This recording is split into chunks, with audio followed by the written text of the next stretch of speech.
Aloha, everyone. Patrick Franta here. Sloan Allison is joining me with the Villa Group. We wanted to just push out a quick video on insurance claims. We know right now that those are a lot of questions we've been getting from clients, the public, etc. And so we've been reaching out to our insurance contacts, trying to just get a gist of what the key pieces of information people should know are. Obviously, we're not insurance professionals. We can help direct you to insurance resources, but our goal, again, is just to try and highlight a couple things to be aware of when dealing with your insurer. So jump right into it. Anyone who has experienced a loss from this Lahaina fire tragedy, obviously, first thing that you should do is to file a claim, and this is for property owners. We'll touch on renters after this, but for property owners, so file an insurance claim with your insurer. They always suggest that you do that in writing. Send them an email. Obviously, usually people make a phone call first, but it should be in writing. And from there, the claim will start processing. From what we've gathered, the coverage on the structure is pretty black and white.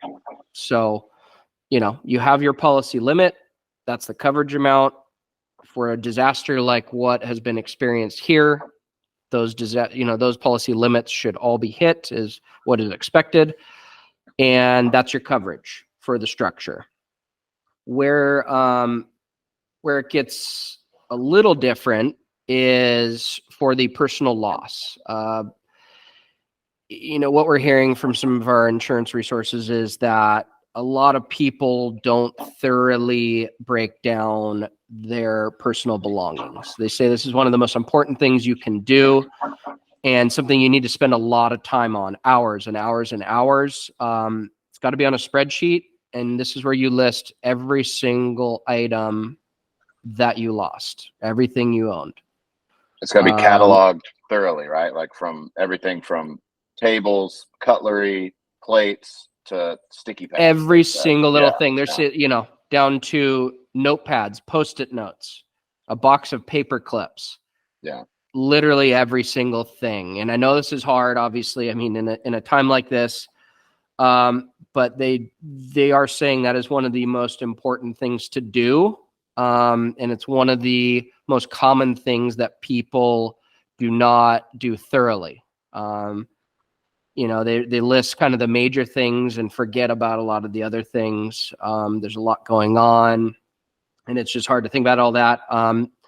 So take your time. They say a spreadsheet format is best, and list everything you can. From there, you kind of have to establish a value for each of those things. And for smaller items, it's whatever kind of a general person would assume around what that costs. For larger items, you can look for like online appraisal tools or other resources. If it was recently bought, obviously what you paid, stuff like that, to figure out general values for every single one of these.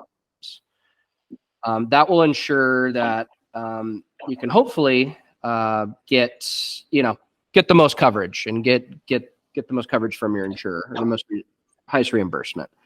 The third point we really want to touch on is finding a replacement property. Sloan, you want to touch on that one quick? That seems to be a big one. Yeah. So the main thing that your insurance companies, they want you to do is they kind of want to control where you go, but that's not necessarily that's not your only option. You do actually have control on where you can go. And so our recommendation, based on who we've spoken with, is to, find your own housing. And then, to our understanding, the insurance companies will reimburse you for your rent. I mean, is that kind of the gist that you got too, Pat? Yeah. So it seems like the big kind of catch is once you file your claim, your insurance company may tell you, oh, we found a place for you, or we have housing at a hotel close by. If you're a family of 4 or even a family of 3, whatever it is, right, a hotel room can be maybe, not the most optimal solution. So if you are able to find something else, you can self-direct that.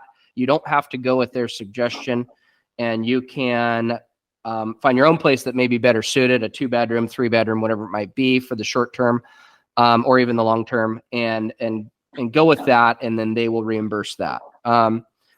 So yeah, that seems to be a big one. Definitely make sure that you can find a place that will work for you and your family. That's kind of it. Obviously Renters. not insurance professionals, but those seem to be kind of the hot topics right now. If you have questions or need more information, we'll post a link to a couple of our resources that are in the insurance field, and they can help you further. Aloha. Aloha, guys.